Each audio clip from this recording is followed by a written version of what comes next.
भोजपुरिया चर्चा, भोजपुरिया चर्चा। भोजपुरिया चर्चा के देखे वाला जो ही हमार श्रोता भैया सब बानी, जे भी लोग बानी ये भोजपुरिया चर्चा के देखो तनी उस सबके हम प्रणाम करतनी। और वो लोग के प्यार स्नेह दुलार पाके जिंदगी हमार धन्य हो गई। ज़्यादा का बोली, आज भोजपुरी ही गा के आप सबके बीच में बानी हम, और वो लोग हमारे के बड़ी प्यार दिले, मन गदगद रहे भैया। जिंदगी के बहुत सारा हिट गीत गौनी हम, रतिया कहाँ भी तोलना से बहुत सारा गीत गौनी, और वो लोग प्यार देनी हमारा बड़ी अच्छा लगल। ऐसे ही प्यार आशीर्वाद बनौले रखब।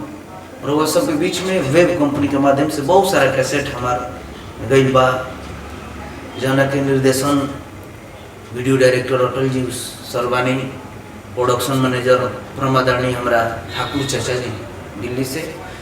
सबके प्यार आशीर्वाद मिलेला, मन गदगद रहेला भैया।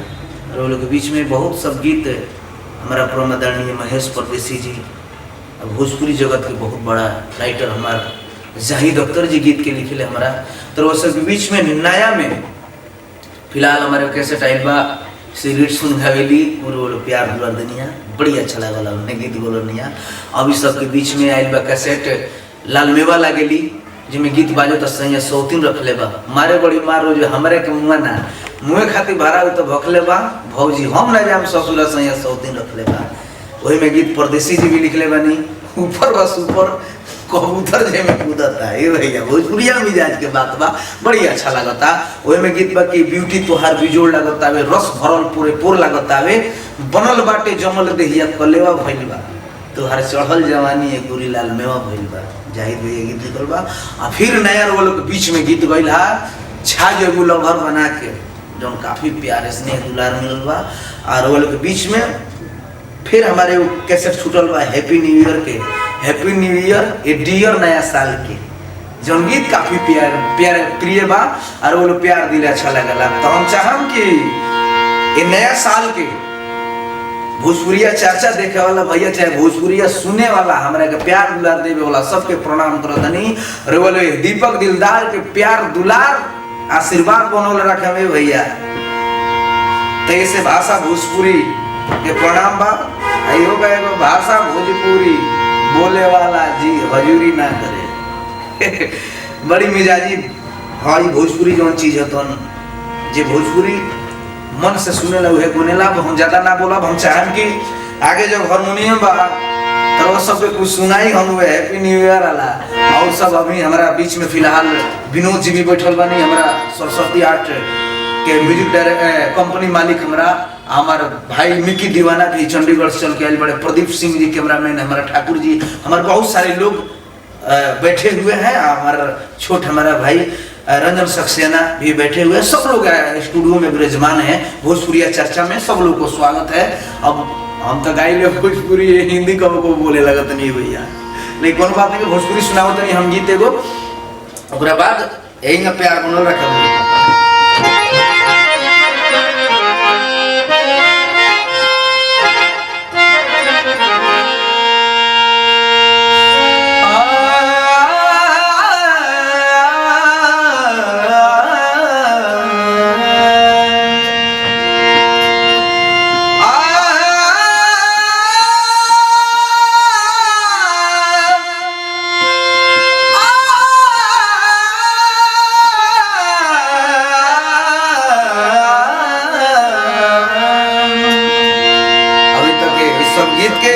संगीत चले बानी मनोज आर्यन जी भैया के प्रणाम बा, बड़ी प्यार दुलार दिले। गीत गौले बानी, ये गीत के जाहिद भाई लिखले बानी।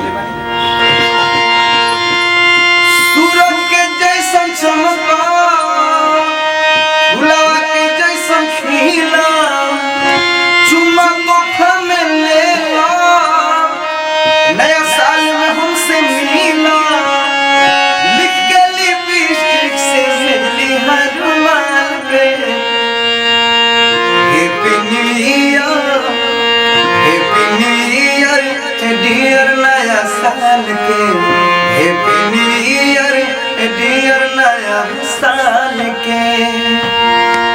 संगीत के प्यार आशीर्वाद बा। विशेष सहयोग रहल बा हमारा राजू दुबे जी और सहनी थाना रसूलपुर जिला छपरा शरण बिहार भैया के बड़ी प्यार रहला। प्रणाम बा राकेश पांडे जी, सन्नी सिंह जी भी हमारे सहयोगी बा सबके।